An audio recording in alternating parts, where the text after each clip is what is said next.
Tundu Lissu alizaliwa mnamo Januari 20, 1968 katika kijiji cha Mahambe, wilaya ya Ikungi, mkoani Singida, Tanzania. Alisoma katika shule ya sekondari ya Ilboru huko Arusha na kuhitimu mwaka 1983. Baadaye alisomea sheria katika Chuo Kikuu cha Dar es Salaam. Alianza kazi yake kama mwanasheria wa maslahi ya umma. Alifanya kazi na mashirika kama Lawyers Environmental Action Team na World Resources Institute. Alijikita katika masuala ya haki za ardhi, maeneo ya hifadhi na migodi. Alijijengea sifa kama wakili mahiri, mwanasiasa wa upinzani na mkosoaji mkuu wa serikali, hasa wakati wa utawala wa Rais John Pombe Magufuli. Lissu alihusika katika utafiti na uandaaji wa nyaraka iliyofichua ushiriki wa maafisa waandamizi wa serikali katika uporaji wa fedha za umma inayojulikana kama List of Shame au orodha ya aibu.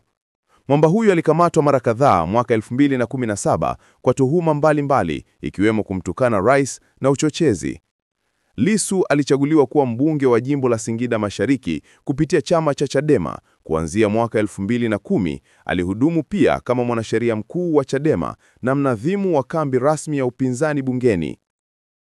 Kwa sasa ni mwenyekiti wa chama hicho kikuu cha upinzani nchini Tanzania.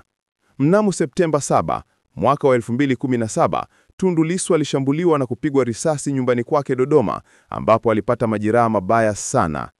Alipelekwa hospitalini nchini Kenya kwa matibabu na baadaye kuhamishiwa Ubelgiji kwa matibabu zaidi. Baada ya miaka mitatu, Mungu alisikia kilio chake. Lissu akapona. Alirejea Tanzania mwaka wa 2020 na kugombea nafasi ya kuwa rais kupitia chama cha Chadema katika uchaguzi mkuu wa mwaka 2020 ambapo alishindwa na Rais Magufuli. Mwamba huyu anaendelea kukabiliwa na changamoto za kisheria ikiwemo mashtaka ya uhaini. Tundu Lissu anaonekana kuwa sauti ya wanyonge nchini Tanzania kwa kudai demokrasia, utawala wa sheria na haki za kiraia. Je, una maoni gani? Kwa habari zaidi, usikose kutufuatilia. Hii ni Swahili Time, Dunia Darubini.